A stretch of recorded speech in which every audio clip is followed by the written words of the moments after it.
Hi అండి, ఈరోజు నేను బనానా మిల్క్ షేక్ ఎలా చేసుకోవాలో చూపిస్తాను. దానికోసం ఒక బనానా తీసుకున్నాను.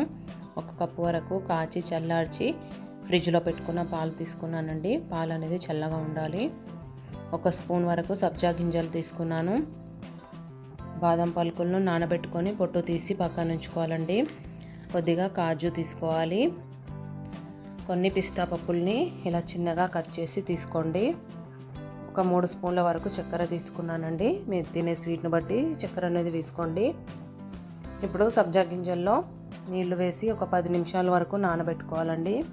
ఒక 10-15 నిమిషాల వరకు నానితే సరిపోతుంది.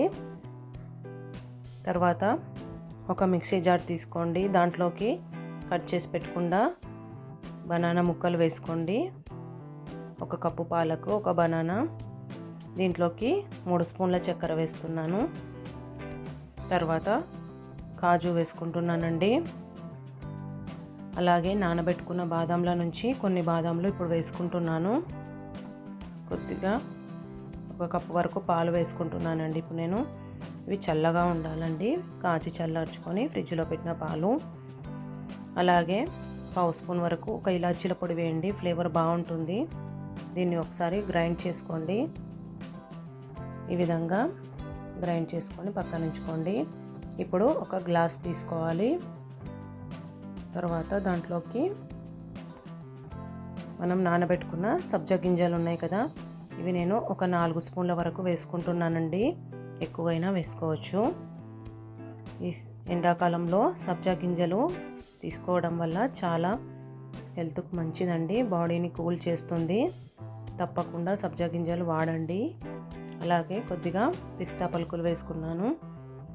అలాగే బాదంను కూడా చిన్నగా కట్ చేసి వేసానండి. బనానాను కూడా చిన్నగా ఇలా కట్ చేసి వేసుకుంటున్నాను. అక్కడక్కడ తగులుతూ ఉంటే ఈ మిల్క్ షేక్ అనేది టేస్ట్ బాగుంటుందండి. అలాగే మనం గ్రైండ్ చేసుకున్న మిల్క్ షేక్ అనేది వేసుకోండి. ఇలా గ్లాస్లోకి మొత్తం వేసుకున్న తర్వాత పైన కొద్దిగా పిస్తా పలుకులతోని గార్నిషింగ్ చేసుకోండి. అంతే అండి, మిల్క్ షేక్ అనేది రెడీ అయిపోయింది. చాలా టేస్టీగా ఉంటుందండి.